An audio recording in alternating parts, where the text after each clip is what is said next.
Le CETA, scandale démocratique en vue. Depuis l'entrée en vigueur provisoire et partielle du traité de libre-échange entre l'Union européenne et le Canada, le gouvernement a présenté un plan d'action pour le mettre en œuvre. Mercredi, à l'Assemblée nationale, les opposants au texte ont sorti les griffes.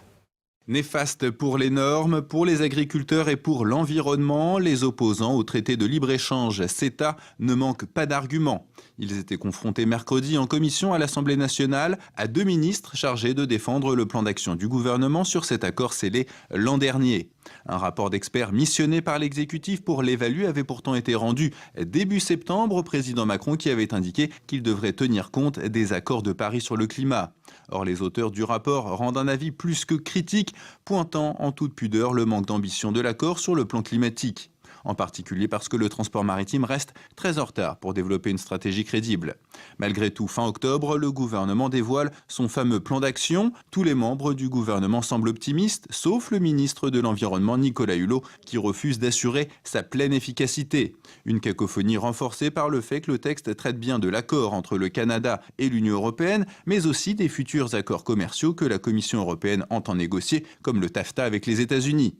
Comme ce dernier, le CETA entend faire le bonheur des multinationales en abaissant les tarifs douaniers et les normes sociales, sanitaires et environnementales. Pose également problème ce que ses détracteurs perçoivent comme un déni de démocratie, un accord à négocier et non soumis au vote des citoyens. Les députés voulant avoir accès au premier round de négociations à l'Assemblée nationale étaient en effet surveillés par des huissiers et avaient interdiction de photocopier les documents. Quoi qu'il en soit, le CETA doit encore être avalisé par les parlements nationaux pour entrer pleinement en application. En effet, le fameux tribunal d'arbitrage permettant à une multinationale d'attaquer un État s'il ne respecte pas ses intérêts n'est pas encore en activité. C'est justement sur ce point que le président de Debout la France, Nicolas Dupont-Aignan, est revenu mercredi en commission à l'Assemblée nationale. Je suis content d'avoir entendu Monsieur le ministre nous indiquer qu'à partir de cet accord sur le CETA, quand il s'appliquera, ce n'est plus le droit français qui réglera l'affaire, mais que ça passera à la fameuse cour de 15 juges. Donc il y a 15 juges non élus qui arbitreront entre les lois issues soit du plan national, soit du plan européen, et des grandes entreprises. C'est un changement fondamental et je suis heureux que le ministre l'ait confirmé. Nicolas Dupont-Aignan a par ailleurs proposé un référendum pour permettre au peuple de décider lui-même. Une fois n'est pas coutume, sa collègue insoumise Clémentine Autain lui a emboîté le pas. Si on veut revenir sur la privatisation demain d'un marché qui concerne la santé, les tribunaux d'arbitrage pourront contraindre un État à prendre ce type de mesures. Je ne sais pas si vous voyez un peu où on va. Je pense que nous sommes placés devant un problème environnemental. Et moi, j'ai bien entendu le veto climatique, mais je ne vois toujours pas ce que ça va signifier concrètement. Est-ce que le saumon transgénique va pouvoir arriver en France? Oui, non. Est-ce que le principe de précaution va être réintégré? Oui, non.